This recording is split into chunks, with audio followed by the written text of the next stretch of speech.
বাংলাদেশে এমন একটি হীরা রয়েছে যার নাম শুনলে চোখে ভেসে ওঠে এক পরাবাস্তব ঝলক। হীরাটির নাম দরিয়া-ই-নূর, অর্থাৎ আলোর সাগর।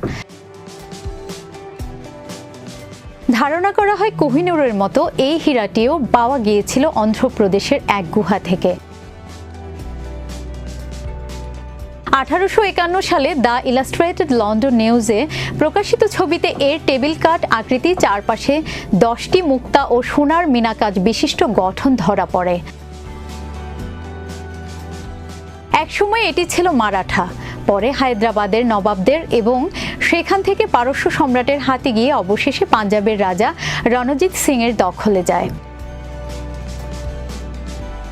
1849 সালে ব্রিটিশরা পাঞ্জাব দখল করে কোহিনূর ও দরিয়া-ই-নূর নিজেদের নিয়ন্ত্রণে নেয়। কোহিনূর ব্রিটিশ রাজ পরিবারের আগ্রহ কাড়লেও দরিয়া-ই-নূর ততটা গুরুত্ব পায়নি।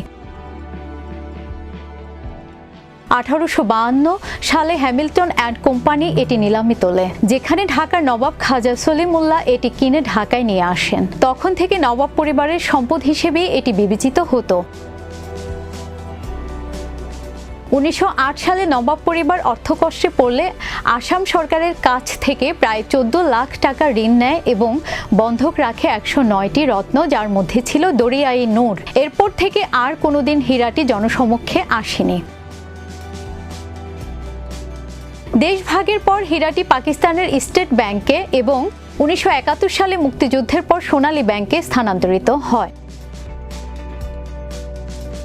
ভূমি মন্ত্রণালয়ের রেকর্ড অনুযায়ী নবাব পরিবারের সম্পদ সংরক্ষণের দায়িত্ব তাদের এবং 2011 সালে এসব সম্পদ সদরঘাট শাখা থেকে নিরাপত্তার কারণে মতিঝিল শাখায় নেওয়া হয়। সোনালী ব্যাংকের এক কর্মকর্তার স্বীকারোক্তি অনুযায়ী অন্তত 10 বছর আগে দরিয়া-ই-নূর নামাঙ্কিত একটি প্যাকেট গোপনে স্থানান্তর করা হয়েছিল। এটি রেকর্ডের সঙ্গে মিলে যায়, যা হীরাটির অস্তিত্বের ইঙ্গিত দেয়। এই রহস্যের জট খোলার উদ্যোগ নিয়েছে বর্তমান অন্তর্বর্তী সরকার। ভূমি মন্ত্রণালয় হীরাটির অস্তিত্ব নিশ্চিত করতে সক্রিয়। এখন অপেক্ষা, সত্যি কি দরিয়া-নূর আজও ঢাকাতেই আছে?